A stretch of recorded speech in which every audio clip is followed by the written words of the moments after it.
안녕하세요. 아빠 매너티입니다. 오늘은 블룸에너지 3분기 실적을 정리해 보겠습니다. 블룸에너지는 2001년에 설립되었고 2018년에 상장했으며 현재 고정식 연료전지 글로벌 점유율 1위입니다. 가장 높은 에너지 발전 효율과 범용성을 자랑합니다. 그리고 2019년 SK에코플랜트와 합작해서 블룸 SK 퓨얼셀을 설립했고요. 현재 연료전지는 천연가스를 이용해서 수소를 공급하고 있지만 SOEC라고 해서 물을 전기분해해서 수소와 탄소를 만드는 방식을 준비하고 있습니다. 수소 관련 기업 중 흑자에 제일 근접한 기업인데요. 이번 실적은 어떻게 나왔을까요? 매출액을 보겠습니다. 3분기 매출액은 400밀리언 달러로 2분기보다 32% 증가했습니다. 하지만 매출이익률은 적자로 전환되고 영업이익률도 적자폭이 8% 커졌습니다. 인베스팅닷컴 기준 매출과 EPS 모두 시장 예측을 넘었고 특히 EPS를 적자로 예상했는데 흑자가 나와서 패장 후 주가가 17%가 올랐습니다. 보통 4분기에 최대 매출이 나오는 경향이 있는데 3분기에 큰 폭으로 상승한 것이 고무적입니다. 그런데 매출이 저만큼 올랐는데 왜 매출 원가가 적자가 됐을까요? 먼저 분야별 매출과 비용을 볼게요. 그 전에 항목에 대해서 다시 한번 짚고 넘어가겠습니다. 먼저 제품은 고체 산화물 연료 전지가 적용된 에너지 서버를 이야기합니다. 이것을 설치할 때 설치 쪽 매출이 발생하고요. 서비스는 유지 보수 비용을 말합니다. 전력은 본사나 전력 구매를 계약한 법인이 블룸에너지에서 생산한 전력을 파는 것을 말합니다. 주력 분야인 제품 부분에서 2분기보다 매출이 41%가 크게 증가했고 설치 부분만 제외하고는 서비스와 전기 모두 소폭 상승했습니다. 제품 매출의 경우 2022년 4분기를 제외하고 분기 최대 실적입니다. 그리고 이익률을 보면 제품 쪽에서 이익률이 2분기 32%에서 3분기 40%로 좋아졌어요. 40%는 지금까지 역대 최대 이익률로 보입니다. PPA5가 재가동되면서 블룸에너지 새 에너지 서버가 많이 이용되어 매출이 늘었습니다. PPA라는 게 전력 구매 계약이라고 되어 있는데요. 제가 알고 있는 것은 본사가 에너지 서버를 보유할 수 있고 다른 회사와 계약을 맺어서 PPA 법인을 설립하는 경우도 있다고 합니다. PPA3, PPA5 이런 건 계약명이지 않을까 싶어요. PPA5는 2015년에 설립된 37.1MW 규모의 에너지 서버였는데요. 이 서버를 재가동할 필요가 있었던 것 같고 계약되어 있던 솔라 TC로부터 지분을 모두 인수했다고 합니다. 혹시 내용이 틀리면 알려주시면 감사하겠습니다.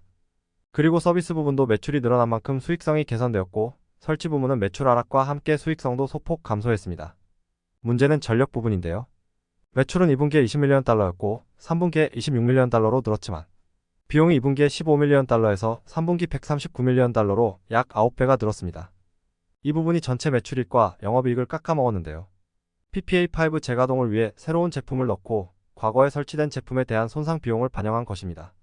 이 금액은 123.7밀리언 달러로 회계상 손실로 반영되게 됩니다. 그래서 에비타가 2분기에 마이너스 8밀리언 달러였는데 3분기에 66밀리언 달러로 흑자 전환과 함께 대폭 수익성이 개선되었어요. 최근 3년간 2022년 4분기에 75밀리언 달러 다음으로 높은 수치입니다. 정리하면 3분기에는 새로운 수요로 제품 매출이 크게 늘었고 과거 에너지 서버를 손상 처리하면서 회계상으로는 적자지만 현금 창출 능력을 보는 에비타 부분에서는 큰 개선이 일어났다고 볼 수 있습니다. 스크립트를 보면 조정기준 매출이익률은 약 7% 개선했다고 합니다. 비용을 보면 판관비를 제외하고는 연구개발비와 마케팅비를 2분기보다 줄였습니다. 비용은 2023년 1분기 이후로 계속 감소하고 있는 추세인데요. 전년도 3분기와 비교하자면 연구개발비는 실험실 관련 비용은 줄었지만 직원 보상 비용 및 기타 연구개발 비용은 증가했고요. 마케팅비는 구조조정으로 인한 직원 관련 비용이 감소했으며 판관비는 임대료 및 시설비와 PPA5 업그레이드로 인한 생산보험비로 증가하고 전문 서비스 비용과 기타 일반 관리비가 줄었다고 하네요.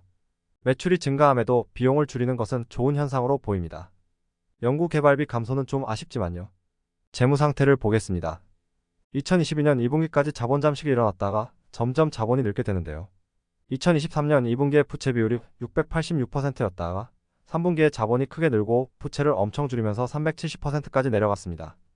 적자가 엄청 커졌는데 왜 부채 비율이 줄었을까요? 먼저 재무상태표에서 2분기와 3분기를 비교해보면요. 시리즈비 전환 우선 사채 항목 310밀리언 달러가 2분기에 부채로 잡혀있다가 3분기에는 없어졌습니다. 그리고 이 금액이 자본에 반영이 되었어요. 주석을 보면 우리나라 SK에코플랜트로부터 자금을 조달받으면서 전환사채를 발행했는데요. 전환사채는 회사가 발행해주는 채권입니다. 단순히 이자를 주는 것에 주식으로 전환도 해주는 권리를 더 주는 것입니다. 그래서 주식으로 전환되기 전까지는 부채로 남아있게 되고 이자를 받게 되고요. 전환이 되면 보통 주식이 돼서 자본에 반영이 되는 거죠. 이번 3분기에 SK에코플랜트가 전환사채를 보통주로 전환하게 되었습니다. 덕분에 갚아야 될 돈이 줄어들고 재무 상태도 좀 더 건전해졌습니다. 유동성을 보면 2023년 2분기에 유동 비율이 214%였는데 3분기가 되면서 364%까지 늘어나게 됩니다. 전환사채 300밀리언 달러가 유동부채에 있었기 때문에 자본으로 편입되면서 유동성이 좋아졌습니다. 현금 흐름은 FCF 잉여 현금 흐름이 매출이 더 높은 상태임에도 2분기보다 안 좋아졌는데요. 그것은 계약 자산 부분이 원인입니다. 계약 자산이란 계약한 회사의 제품이나 용역을 제공하고 받아야 될 돈을 자산으로 잡아둔 것입니다. 결국 매출에는 잡혔는데 실제로 돈은 들어오지 않아서 현금 흐름에서는 제외해주면서 2분기보다 FCF가 낮게 나왔습니다. 언젠가 돈이 들어오면 현금 흐름에 반영될 것 같네요. 컨퍼런스 콜에서는 고온 현상과 전기차, 데이터 센터, AI 등으로 전력 수요가 계속 늘어나면서 매출이 증가했다고 하는데요. AI 기반의 GPU가 일반 CPU보다 5에서 20배 전력을 사용한다고 합니다. 앞으로 데이터 센터 쪽으로 에너지 서버가 많이 들어갈 것 같네요.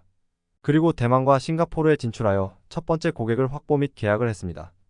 이것은 SK에코플랜트와 중국 데이터 센터 개발 및 운영 기업인 GDS가 협약을 맺은 상태고 동남아 쪽을 공략한다고 하네요. 2023년 연간 예상 매출액은 1.4에서 1.5빌리언 달러로 작년 대비 최소 17%에서 최대 25% 증가할 것으로 보이고요. 조정 기준으로 매출이익률은 25%, 에비타는 흑자를 바라보고 있습니다. 역산을 하면 4분기 예상 매출은 423에서 523밀리언 달러가 될 것 같습니다. 3분기보다는 더 실적이 높아지고 잘하면 최대 분기 매출도 달성할 가능성이 있습니다. 그리고 4분기에는 캘리포니아에서 제조하고 있던 전지 스택을 최신 프리몬트 시설로 통합한다고 하는데요. 이렇게 되면 인력과 비용을 더 줄일 수 있다고 합니다. 종합해보면 AI와 데이터 센터가 늘어나면서 전력 수요가 많아지게 될 것이고 블룸에너지 입장에서는 대외적인 환경이 좋아지고 있다고 볼 수 있겠습니다. 내부적으로 기지를 통합하는 등 많은 비용 절감 활동을 하고 있고요. 내외부적으로 좋아지고 있는 상황이니 4분기도 좋은 실적이 나올 것 같습니다. 이렇게 되면 다른 수소기업들도 궁금해지는데요. AI와 데이터 센터의 성장이 다른 수소기업 실적에도 영향을 줄까요? 최대한 빨리 정리해 보도록 하겠습니다. 오늘 준비한 내용은 여기까지고요. 시청해주셔서 감사합니다.